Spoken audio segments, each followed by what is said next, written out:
Breaking overnight, the mayor of Portland tear gassed by federal officers. It happened as he was among a crowd of protesters last night, answering their questions and hearing their concerns.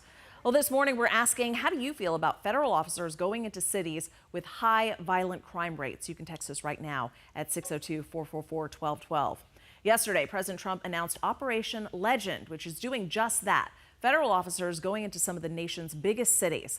So Operation Legend, it's named after 4-year-old Legend Taliaferro, who was shot and killed in Kansas City 2 weeks ago. The president blames the movement to defund and dismantle police departments for the increased violence. Well, federal agents are already on the ground in Kansas City and Portland. Agents will go to Chicago next, where a drive-by shooting at a funeral home injured 15 people.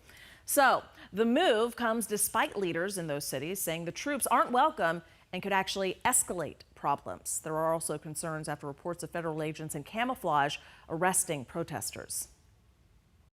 This is a democracy, not a dictatorship.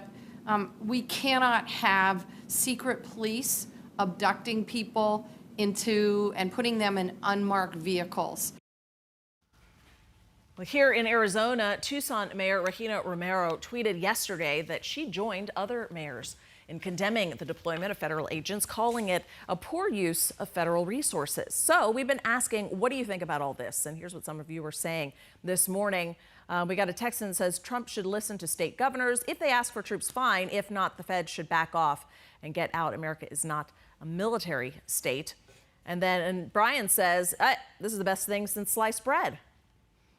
And here from Margot, it doesn't seem to be working. Chaos is still stronger than ever. Well, keep on sharing your thoughts this morning by sending us in a text at 602-444-1212.